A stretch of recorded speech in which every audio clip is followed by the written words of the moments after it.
नमस्कार, आदाब, सत श्री अकाल दोस्तों। Welcome back to own channel current affairs express पे।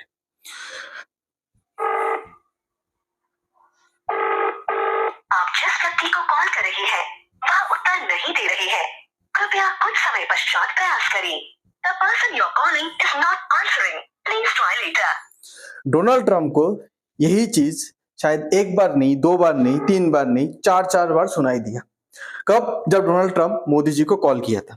तो जर्मन न्यूज़पेपर ने बताया, उनका कुछ गुप्त मतलब जानकार था अमेरिकन व्हाइट हाउस पे, तो उन्होंने जर्मन मीडिया को बताया कि डोनाल्ड ट्रंप मोदी जी को ये ट्रेड डील वगैरह ये सब लेकर चार बार कॉल किया और मोदी जी कोई मूड पे नहीं था वो फोन कॉल उठाने के लिए। तो चार बार जो फोन कॉल किया मोदी जी ने पूरा अवॉइड कर दिया।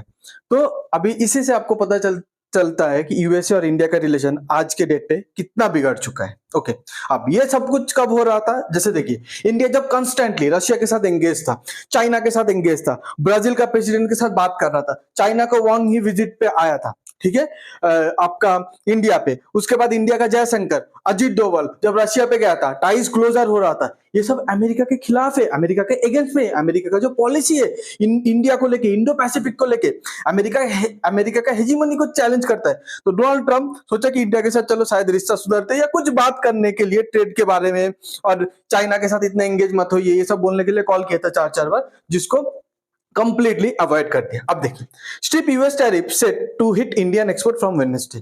तो मतलब कल से, वेडनेसडे से यूएसए का जो टैरिफ था वो ऑलरेडी लागू हो चुका है। ओके, इंडिया के ऊपर, मतलब सॉरी, आज से वेडनेसडे से वो यूएसए का टैरिफ लागू हो चुका है। कल मतलब वो यूएसए का नाइट डे होता है ना, इसलिए थोड़ा कंफ्यूज हो गया, sorry guys. Okay, Modi avoid 4 calls from Trump, claim German media. तो मोदी ने चार बार कॉल को पूरा कंप्लीटली अवॉइड कर दिया। तो आज के डेट पे मोदी जी मतलब यूएसए के ऊपर, ओके, मतलब इंडिया यूएसए के ऊपर बहुत नाराज है, बहुत गुस्से में है, ठीक है, एकदम इन दोनों का रिलेशन बहुत रॉक बॉटम पे चले गए। लास्ट 25 ईयर्स पे अगर सबसे बिगड़ता हुआ यूएस और इंडिया का रिलेशन में देखा हो तो ये है। आफ्टर न्यूक्लियर जब हम लोग परीक्षण किए थे उस टाइम, जो जब टैरिफ सैंक्शन वगैरह सब कुछ लगाया गया था, उसके बाद से आज ये सबसे ज्यादा निचले स्तर पे। ओके, अब देखिए, पूरा दुनिया, जर्मन मीडिया सब एक ही बात बोल रहे हैं, India not going down to Trump pressure. Trump सोचा था अरे मैं बड़े बड़े कंट्री को, लाइक चाइना को, यूके को, ऑस्ट्रेलिया को, ठीक है, मतलब पूरा यूरोप को, बड़े बड़े जापान को, साउथ कोरिया को,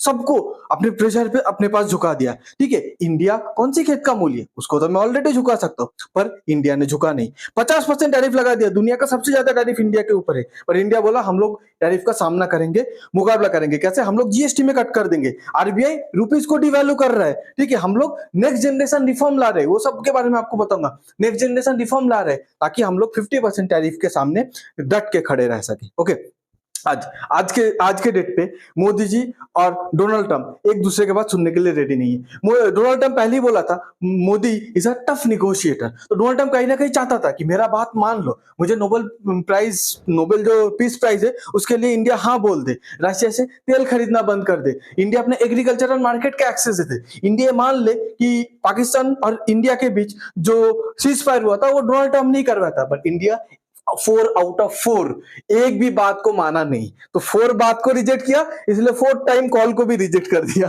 मोदी जी ने, ठीक है। ओके, देखिए, आज एक चीज मुझे बहुत अच्छा लग रहा है, इंडियन गवर्नमेंट और इंडियन मीडिया का, पूरे इंडिया का अपना स्टांस क्लियर है, मुंह पे जवाब दे रहा है अमेरिका का। जयशंकर जी का ये बात सुनिए। It's funny to have people who work for a pro-business American administration accusing other people of doing business.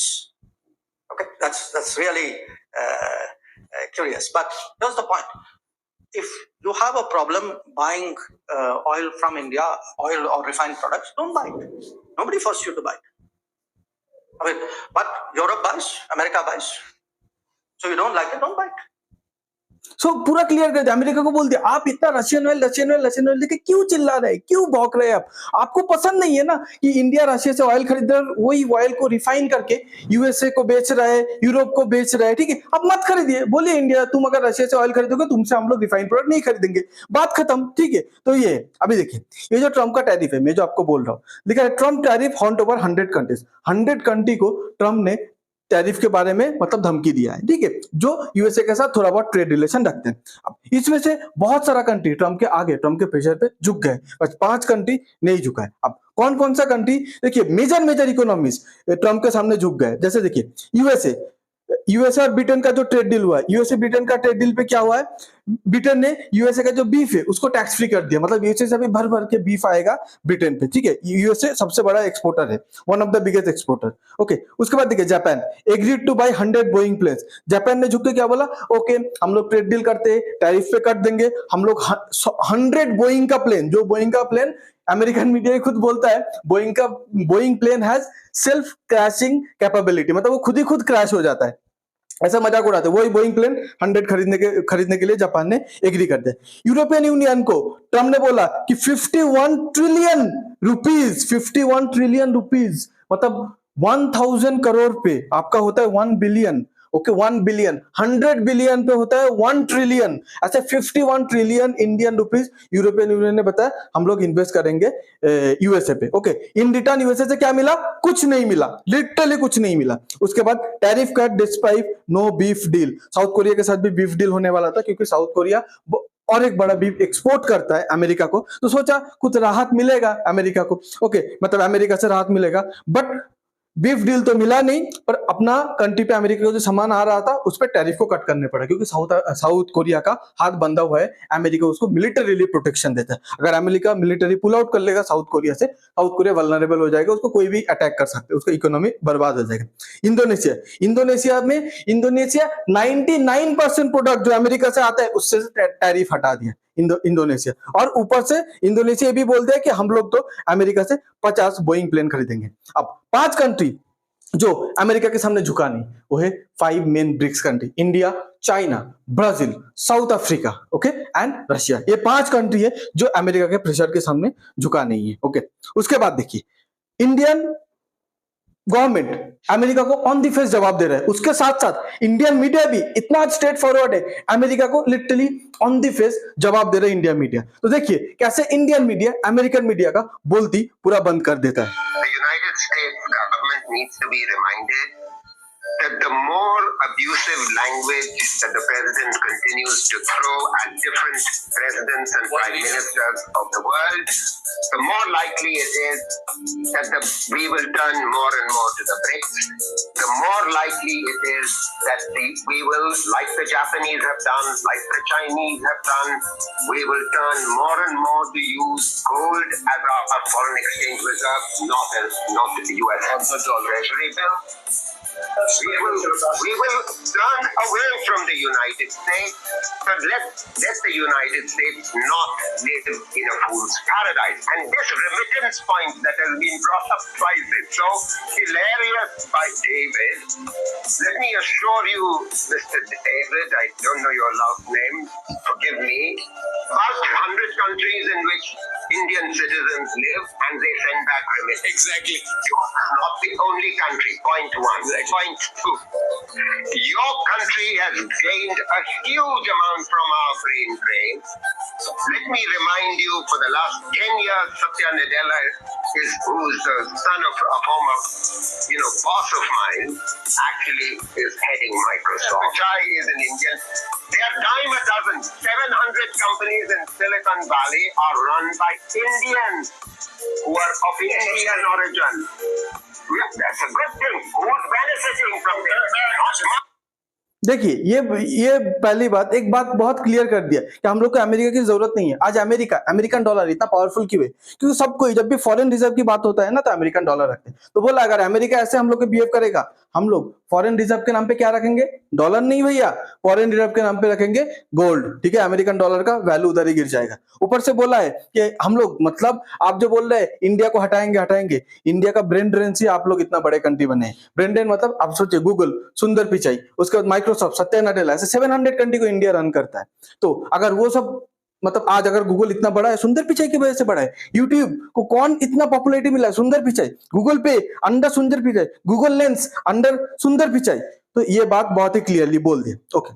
अब इंडिया क्यों गुस्सा है? क्यों नाराज है? ठीक है, एक बार टैरिफ वगैरह की बात होता ना फिर भी चल जाता कि चलो फ्रेंडली कंट्री पे भी टैरिफ वगैरह होता है, बट दो कमेंट है डोनाल्ड ट्रंप का जो हर एक इंडियन प्राइम मिनिस्टर, हर एक मिनिस्टर, हर एक पॉलिटिकल पर्सन जिसके अंदर इंडियन का खून दौड़ता है उसको सबसे ज्यादा चुभा है। एक है, हम लोग को बोला गया है रशिया का लॉन्ड्रोमैट, हम लोग को रशिया का लॉन्ड्रोमैट बोला गया है, ऊपर से बोला गया है हम लोग डेड इकोनॉमी है, मतलब वर्ल्ड का सबसे फास्टेस्ट ग्रोइंग इकोनॉमी, वर्ल्ड का फोर्थ लार्जेस्ट इकोनॉमी को आप बोल रहे हैं डेड इकोनॉमी। तो ये दो बात है जिसको लेके इंडिया आज के डेट पे बहुत नाराज है।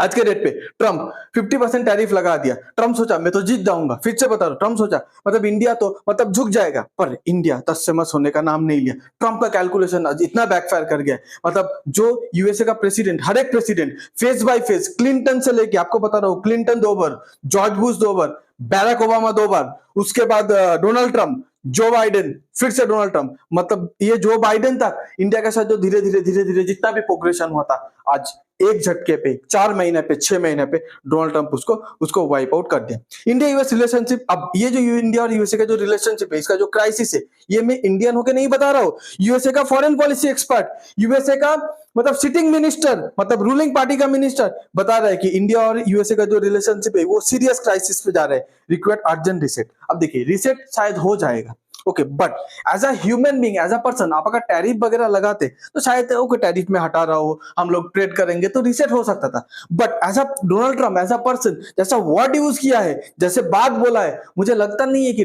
Under Donald Trump US India का मतलब रिलेशन है वो रिसेट हो सकता है, तो बहुत ही मुझे टफ लगता है। आज के डेट पे इंडिया और चाइना बहुत क्लोज आ रहे हैं। अब मैं एक बात बताता हूँ, इंडिया और चाइना का जो क्लोज है ये मुझे लगता है लॉन्ग टर्म थिंग को माइंड पे रख के ये क्लोजनेस बढ़े। ऐसा नहीं है कि अमेरिका के साथ आज दुश्मनी है चलो 2 महीने के लिए 6 महीने के लिए क्लोज रहते हैं, अमेरिका के साथ जब सब कुछ ठीक हो जाएगा हम लोग फिर धीरे धीरे मतलब विल पार्ट हुए, धीरे धीरे अलग हो जाएंगे, ऐसा नहीं। ये जो क्लोजनेस है ये लॉन्ग टर्म है, क्योंकि इंडिया को चाइना की जरूरत है, चाइना को इंडिया की जरूरत है अमेरिका के अगेंस्ट पे, और अमेरिका को इंडिया की जरूरत है चाइना के अगेंस्ट पे लड़ने के लिए। पीएम मोदी जी कहाँ जा रहे हैं? एससीओ समिट पे जा रहे हैं, विजिट पे। तो ये विजिट पे पीएम मोदी जी का जैसा वेलकम होगा वही देख के देखिए उधर दो चीज देखने, इंडियन प्राइम मिनिस्टर जा रहे हैं, पाकिस्तान का प्राइम मिनिस्टर भी जाएगा, पर देखना ये देखेंगे कि चाइना किसको कैसे वेलकम करता है, किसको कैसे इंपॉर्टेंस देता है, उसी से पता चल जाएगा कि चाइना का मेंटेलिटी आज के डेट पे इंडिया को लेके क्या है। आपको अगर ये वीडियो अच्छा लगता है तो please like share and subscribe. आपको क्या लगता है इंडिया अपना स्टैंड लेके सही क्या है, तो प्लीज आप कमेंट कर सकते हैं। Thanks for being here, your time really matters, God bless you.